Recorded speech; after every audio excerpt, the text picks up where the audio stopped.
इस बार के जो चुनाव हैं 26 के चुनाव, उसमें भी नरेंद्र मोदी अमित शाह ने मतलब पूरी ताकत आप कह सकती हैं झोंक दी है। सबसे पहले तो मोदी ने अपने चपरासी को आदेश दिया ज्ञानेश कुमार को कि वहाँ पूरी वोट चोरी का इंतज़ाम किया जाए। तो बीजेपी ने तो कहते हैं चाणक्य नीति है, साम दाम दंड भेद सबका इस्तेमाल किया है, लेकिन इसके बावजूद देखिए ममता बनर्जी भी बड़ी फाइटर है। उन्होंने कहा कि जो तो ही करो हमला अवार जीते बांग्ला, मतलब कितना भी हमला करो बंगाल जीतेगा। ममता बनर्जी ने इस पूरे चुनाव को क्या कर दिया है कि बंगाल बनाम गुजरात कर दिया है। ममता बनर्जी ने कहा कि दो गुजराती हैं, नरेंद्र मोदी अमित शाह, दोनों बंगाल पर कब्जा करके बंगाल की संस्कृति को ख़त्म करना चाहते हैं। तो ये बात आम बंगालियों को समझ में आ रही है, और इसलिए क्या हो गया है कि अब मोदी की ये हालत हो गई है कि बेचारे 10 रुपया की झाल मुड़ी खरीद रहे हैं, रोड पर जाके दिखा रहे हैं कि बंगाल की संस्कृति को कोई खतरा नहीं है। मनोज तिवारी जो है, रिंकिया के पापा अनुराग ठाकुर, ये लोग वहाँ माछ भात खा रहे हैं जाके कि भाई मछली को कोई खतरा नहीं, बंगाली लोग माछ भात खाते रहेंगे। और ये साड़ी बनाम दाढ़ी की लड़ाई है। साड़ी का मतलब ममता बनर्जी है और दाढ़ी मतलब नरेंद्र मोदी है। तो पूरे हिंदुस्तान की निगाहें लगी हुई हैं बंगाल पर कि इस बार साड़ी बाजी मारती है या दाढ़ी बाजी मारती है। मुझे लगता है कि यदि बेईमानी नहीं होगी तब तो ममता बनर्जी तीसरी बार सीएम बन जाएगी, और यदि वोट चोरी करके भाजपा सरकार बनाएगी तो बहुत हंगामा होगा।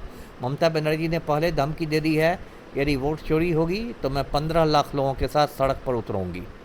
तो अभी देखना है, देखिए 4 मई को क्या होता है। बंगाल में दूसरे चरण की वोटिंग की समाप्ति हो चुकी है। हमारे साथ पूर्व आईपीएस अमिताभ दास सर है, इनसे जानेंगे बंगाल में दीदी ही रहेंगी या जो है इस बार परिवर्तन होगा। क्या कुछ लगता है सर, क्या होने वाला है? देखिए बंगाल के नतीजे 4 मई को निकलेंगे, वोटों की गिनती 4 मई को है, और ये साड़ी बनाम दाढ़ी की लड़ाई है। साड़ी का मतलब ममता बनर्जी है और दाढ़ी मतलब नरेंद्र मोदी है। तो पूरे हिंदुस्तान की निगाहें लगी हुई हैं बंगाल पर कि इस बार साड़ी बाजी मारती है या दाढ़ी बाजी मारती है।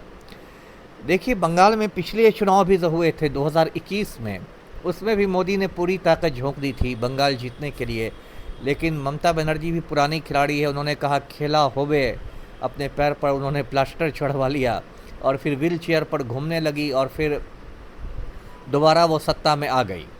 इस बार के जो चुनाव हैं 26 के चुनाव, उसमें भी नरेंद्र मोदी अमित शाह ने मतलब पूरी ताकत आप कह सकती हैं झोंक दी है। सबसे पहले तो मोदी ने अपने चपरासी को आदेश दिया ज्ञानेश कुमार को कि वहाँ पूरी वोट चोरी का इंतज़ाम किया जाए। ज्ञानेश कुमार मुख्य निर्वाचन आयुक्त हैं भारत के। तो उन्होंने बंगाल में SIR का अभियान चलाया। SIR का मतलब होता है स्पेशल इंटेंसिव रिवीजन, जिसको हिंदी में कहते हैं विशेष गहन पुनरीक्षण। और बंगाल के वोटर लिस्ट से 90 लाख मतदाताओं के नाम काट दिए गए। बहुत बड़ी संख्या है 90 लाख, और ये कहकर काटे गए कि ये लोग बांग्लादेशी घुसपैठिए हैं, और उससे बहुत सारे सही लोगों के भी नाम काट दिए गए। उसके बाद देखिए दूसरा काम बीजेपी ने क्या किया कि ईडी का खुल्लम खुल्ला दुरुपयोग किया, प्रवर्तन निदेशालय का। कलकत्ता में ईडी वालों ने रेड किया, आईपैक के कार्यालय पर छापा मारा। आईपैक जो है वो तृणमूल कांग्रेस की चुनावी रणनीति बनाता है। उसके बाद ममता बनर्जी इतना नाराज़ हो गई, वो खुद पहुंच गई और उन्होंने ईडी के अफसरों से कागज़ पत्र छीन लिए, लैपटॉप छीन लिया, और उन्होंने अमित शाह को भी बहुत बुरा भला सुनाया ममता बनर्जी ने कि नेस्टी है, नोटी है, और शुभेंदु अधिकारी से कोयले का पैसा खाता है। उसके बाद बीजेपी ने क्या किया कि अपने एक एजेंट को खड़ा किया, हुमायूं कबीर को, और हुमायूं कबीर ने मुर्शिदाबाद में बाबरी मस्जिद की बुनियाद रख दी और कहा कि मैं बाबरी मस्जिद बनवाऊंगा। बीजेपी चाहती थी कि थोड़ा हिंदू मुसलमान का टेंशन हो जाए तो उससे बीजेपी को फ़ायदा मिलेगा। फिर बाद में एक स्टिंग ऑपरेशन वायरल हुआ जिसमें कहा गया कि 1000 करोड़ की डील हुई थी हुमायूं कबीर और बीजेपी के बीच, मतलब ममता बनर्जी को नुकसान पहुंचाने के लिए। तो इस तरह बीजेपी ने तो कहते हैं चाणक्य नीति है, साम दाम दंड भेद सबका इस्तेमाल किया है, लेकिन इसके बावजूद देखिए ममता बनर्जी भी बड़ी फाइटर है। उन्होंने कहा कि जो तो ही करो हमला अवार जीते बांग्ला, मतलब कितना भी हमला करो बंगाल जीतेगा। ममता बनर्जी ने इस पूरे चुनाव को क्या कर दिया है कि बंगाल बनाम गुजरात कर दिया है। ममता बनर्जी ने कहा कि दो गुजराती हैं, नरेंद्र मोदी अमित शाह, दोनों बंगाल पर कब्जा करके बंगाल की संस्कृति को ख़त्म करना चाहते हैं।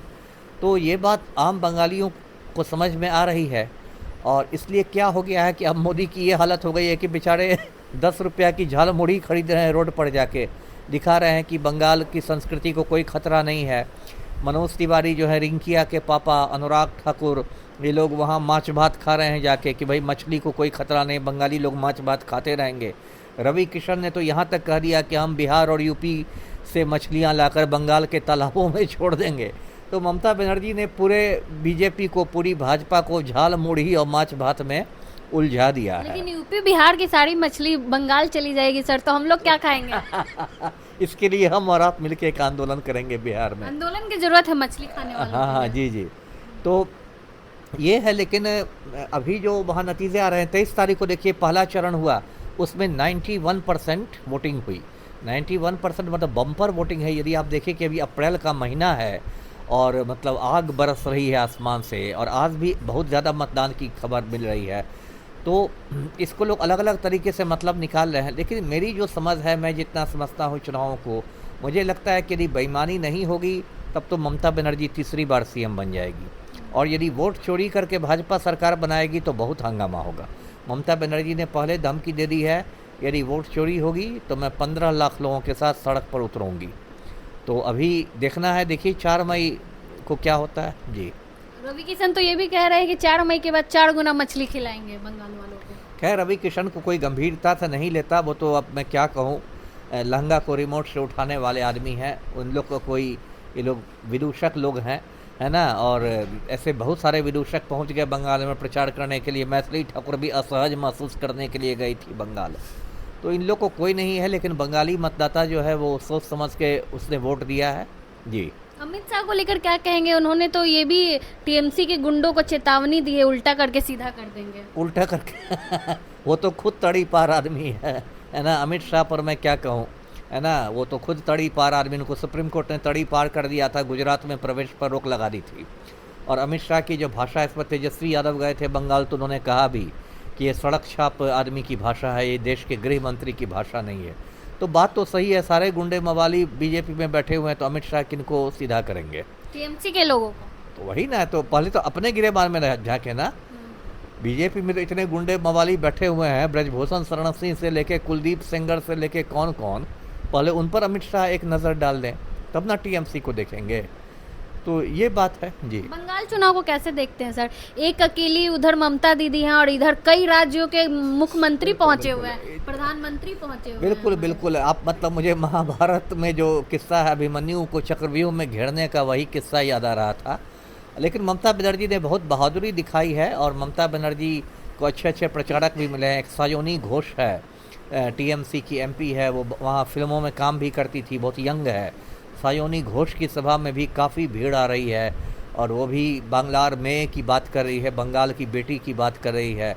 और सायोनी घोष भी एक बहुत मजबूत स्टार प्रचारक के रूप में उभरी है इन चुनाव में जी। अगर बेईमानी हुई तो भाजपा जीतती है, नहीं तो दीदी आएंगी। बेईमानी होगी तो कमल खिलेगा, ईमानदारी होगी तो फिर दीदी आएंगी तीसरी बार जी। बहुत बहुत धन्यवाद। अब जो नतीजे आएंगे वो 4 मई को पता चलेगा कि बंगाल में जो है परिवर्तन होगा या फिर दीदी ही रहती हैं। बाकी पूरी बातचीत को लेकर आप क्या कुछ सोचते हैं, अपनी राय कमेंट बॉक्स में जरूर दें।